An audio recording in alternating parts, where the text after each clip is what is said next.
Idaho Territory, 1885.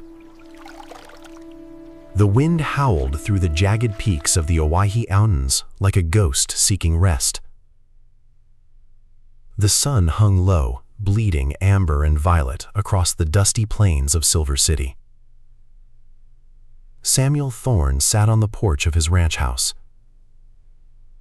He was 52 years old, but the man staring back from the window looked closer to 70. Grief had a way of adding years that time never counted. 3 years ago, he had buried his wife, Sarah, on the hill behind the barn. He thought that part of his life was over. He thought love belonged to younger people. He had no idea that a Chinese woman carrying her own scars would soon change everything. He remembered the weight of the shovel. He remembered the sound of the dirt hitting the pine box. Since then, the house had grown heavy with a silence that no fire could warm. The hearth was often cold. The rooms felt like hollow rib cages. He lived for the work. He lived for the routine. He lived only because he didn't know how to stop breathing. Across the valley, the world was shifting beneath his boots. The gold rush had turned the territory into a hive of greed and ambition. Thousands arrived every month, desperate for a future or running from a past. Among them were those who crossed a vast, churning ocean to find a sliver of hope. Mei Lin was one of those souls. She had arrived in Silver City from San Francisco a year prior. She was small, her frame delicate as a willow branch. But inside that frame beat a heart made of forged iron. Her family in Guangdong relied on every single coin she could scrape together. Every month, she wrote a letter home. Sometimes she waited weeks for a reply. Sometimes no reply came at all. On those nights, she would sit alone beneath the stars and wonder if she would ever see her family again. In the harsh frontier, she found work where others saw only filth. She washed the heavy denim of miners. Samuel first saw her at the general store. The air was thick with the smell of tobacco and damp wool. She was standing by the flour sacks, her head bowed. A group of rowdy miners, fueled by cheap whiskey, began to push her aside. They laughed as she stumbled. They mocked her language and the shape of her eyes. She did not cry out. She did not plead. She simply waited, her spine as straight as a rifle barrel. Samuel stepped in before he even realized he was moving. He didn't use his fists. He didn't scream. He just stood between her and the men, a mountain of a man who belonged to the land. The miners looked at his eyes that had seen enough death to fill a graveyard. They grumbled, spat on the floor, and backed away. Mei Lin looked up at him. Her eyes were deep, dark pools of ancient wisdom. She did not speak. She only bowed her head slightly. It was a gesture of profound, unspoken thanks that stayed with him for weeks. It was the beginning of a story neither of them dared to write. Months passed. The ranch was falling apart under the weight of Samuel's loneliness. The curtains were yellowed with dust. His shirts were held together by prayer and luck. He realized he couldn't survive the coming winter alone. He hired Mei Lin to come to the ranch twice a week. She would handle the heavy washing and the mending. She would bring the scent of life back to a house that smelled of dust and old memories. The heat was stifling that Tuesday in late August. The cicadas were screaming in the tall, parched grass. Samuel sat on a wooden bench, leaning against the rough-hewn logs of his home. He watched her work in the shifting golden light. Mei Lin wore a tunic of deep, royal purple. The fabric was embroidered with delicate patterns of birds and flowers from her homeland. It was a beautiful, jarring contrast to the gray and brown of the Idaho dirt.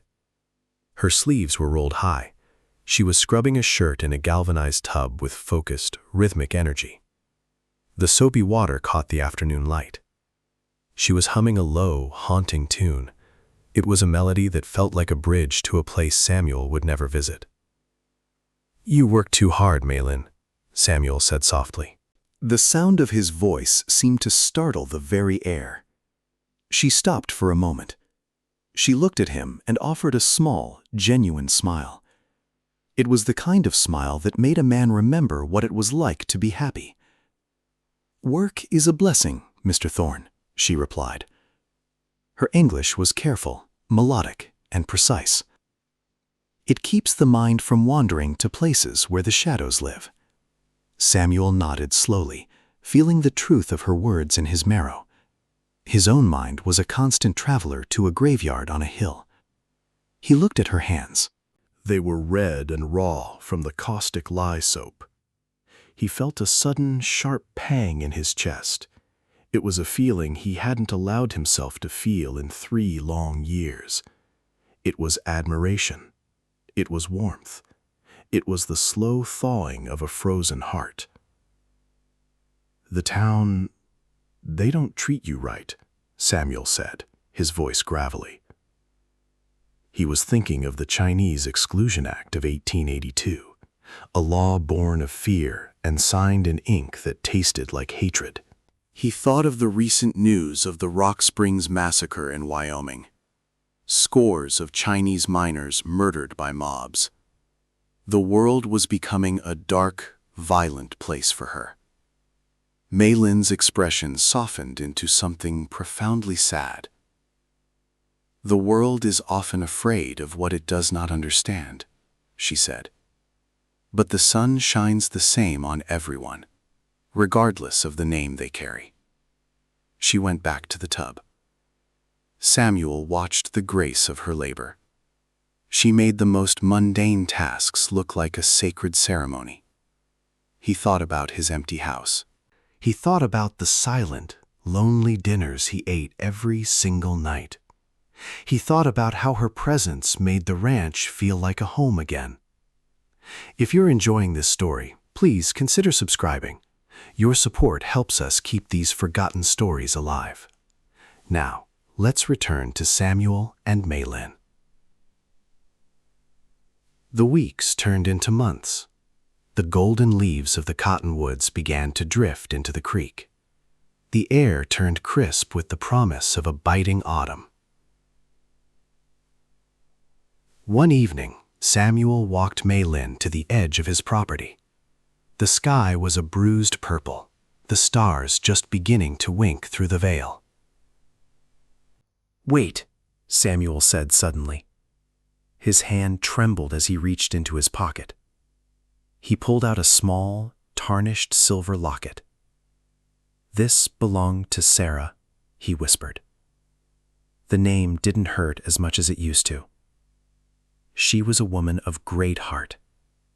She would have wanted someone as brave as you to have it. Maylin pulled her hands back, her eyes wide with shock. "I cannot take this, Mr. Thorne," she whispered. "It is too precious for a woman like me to wear." "It is just a piece of silver," Samuel insisted, his voice thick with emotion. "The memory of her lives in my heart, not in a locket. Please, take it as a token of my respect and my gratitude." Maylin looked at him for what felt like an eternity. The wind caught a stray lock of her dark hair. She finally reached out and took the jewelry. Their fingers brushed for a fleeting second. It felt like a bolt of lightning through Samuel's entire soul. She held the locket to her chest and closed her eyes. Tears welled up and spilled down her cheeks, catching the last of the light. "Thank you, Samuel," she whispered. It was the first time she had ever used his name. The next afternoon, the peace of the Thorne Ranch was shattered. 3 men from town rode up to the front gate. They were led by Silas Vance. Silas was a man whose heart was a dry well of bitterness and bile. "Thorne!" Silas bellowed from his horse. "We heard you've got a yellow girl stand late on your land." "We don't want that kind of filth tainting Silver City." Samuel stepped off his porch. He didn't have his rifle. He didn't need it. He walked toward them with the steady gait of a man who had nothing left to fear. "Mei Lin is a friend and a guest," Samuel said. His voice was like cold iron hitting a blacksmith's anvil. "She has more dignity in her little finger than the three of you have in your lives." Silas spat on the ground, the liquid hitting Samuel's boot. "You're a disgrace, Thorn. Giving work to a foreigner while our own people are starving." "She does the work you're too lazy and too soft to do," Samuel retorted. "Now get off my land before I forget that I'm a man of peace." The men grumbled and threw curses into the wind. But they saw the iron in Samuel's gaze. They knew he was a man who didn't make empty threats. They turned their horses and rode away in a swirling cloud of dust. But the damage was done. Mei Lin had been watching from the kitchen window, her face pale. When Samuel walked inside, she was already packing her small basket. "I should go," she said, her voice trembling like a leaf. "I will only bring you trouble and shame. My presence is a shadow on your reputation." Samuel walked over and gently took the basket from her hands. "I don't care about the opinions of fools and cowards," he said. "I care about you, Mei Lin." She looked up at him, her eyes filled with a mixture of fear and longing. "They will call you names in the street. They will try to ruin your business and turn the town against you. They will shun you until you are as lonely as the day I met you." "Let them try," Samuel said firmly. "I have been alone in this house for 3 years. The silence of these empty rooms was louder than any gossip could ever be. I would rather face 1,000 Silas Vances than one more night without your voice." He led her back out to the porch. The sun was dipping behind the mountains. The sky was a canvas of fire, pink and burning gold. They sat together on the wooden bench. The queen clothes were still hanging on the line. They were dancing in the evening breeze, like white flags of surrender. Samuel looked at her delicate profile. She looked so fragile, yet she was the strongest person he had ever known. She had crossed an ocean alone. She had endured a world that mocked her face and hated her blood. And yet, she still sang songs of beauty. She still scrubbed away the world's dirt with a smile. "You know, Mei Lin," Samuel began. He looked out over his fields of golden grain. "Whoever ends up marrying you is going to be a very lucky man." He said it with total honesty. He expected her to look away or thank him for the compliment. Instead, the world seemed to stop its rotation. Mei Lin did not move. She stared at the horizon as the light faded into twilight. The only sound was the soft rustle of the drying laundry. Then, she leaned closer to him. He could smell the faint, intoxicating scent of jasmine and lye soap.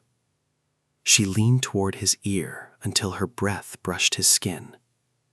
"I was hoping you would be that lucky man, Samuel," she whispered. Samuel closed his eyes for a moment. For years, he had convinced himself that his heart was finished.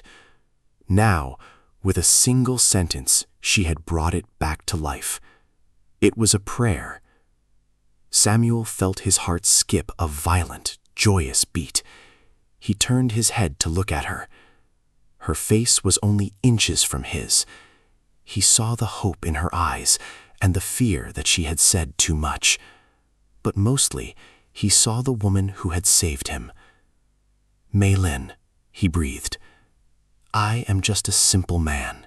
I am old, and my hands are rough. I have nothing but this dirt and a weary soul." She reached up and touched his cheek. Her hand was the softest thing he had ever felt. "You have a heart that truly sees me," she said. "I never thought I would feel this again," Samuel whispered. "And yet, Here you are. In this country, that is more valuable than all the gold in the hills. Samuel didn't hesitate for another second. He pulled her into his arms and held her as if she were the last breath of air on earth. He kissed her. It was a kiss that tasted of salt, tears, and redemption. It was a kiss that finally broke the 3-year silence of the Thorn Ranch. The scandal hit Silver City like a summer storm. The ladies whispered behind their lace fans. The merchants refused to sell them grain for months. But Samuel Thorne did not flinch. He did not hide. He rode into town every Saturday with Malin by his side. He held her hand firmly in front of the post office. He looked every man in the eye until they were the ones to look away. Eventually, the gossip withered like unwatered corn. Hard work and an honest life have a way of silencing even the loudest critics. People saw the way the Thorn Ranch began to bloom. They saw a garden filled with flowers Idaho had never seen before. They saw Samuel start to laugh and whistle as he worked. And eventually, they saw the children. 2 little souls with Samuel's steady eyes and Maylin's unyielding spirit. They were a new kind of American, born of 2 worlds, belonging to 1 land. The years passed more quickly than either of them expected. But neither of them ever forgot that evening on the porch when everything changed. Many years later, Samuel and Maylin stood by the creek. The cottonwoods were turning to gold once more.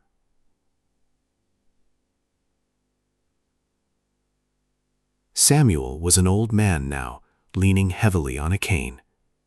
His hair was as white as the snow on the mountain peaks. Mei Lin stood beside him, her hand tucked into his arm. "Are we still lucky, Samuel?" she asked playfully. He looked at their beautiful home. He watched the smoke curling from the chimney where their grandchildren played. He looked at his wife, who was still the most beautiful sight he had ever seen. He looked at the life they had built out of nothing but courage and a whisper. "I am the luckiest man in the entire territory," he said, "and I have been ever since that Tuesday in August when you first said my name." She leaned her head against his sturdy shoulder. The river kept flowing toward the sea. The mountains remained eternal and unchanged. But their love had left a mark on the land that time could never erase. It was a reminder that the human heart knows no borders. It knows no race. It only knows the feeling of finally coming home. Thank you for spending this time with us on the frontier. Stories like this remind us that even in the harshest soil, love finds a way to bloom. If this story touched your heart today, please leave a comment with a heart emoji. It helps us know that our stories are reaching the people who need them most. And if you haven't yet, please subscribe to join our family of history lovers. We have so many more stories of the Old West to share with you. Next time, we will take you to the wind-swept plains of Kansas in the 1870s. We will follow the trail of a mysterious stranger who arrived with a locked violin case. He carried a secret that would shake a small town and redefine the meaning of sacrifice. You truly will not want to miss that emotional journey. Until then, take care of each other and your families. Remember, sometimes the best things in life are standing right in front of you.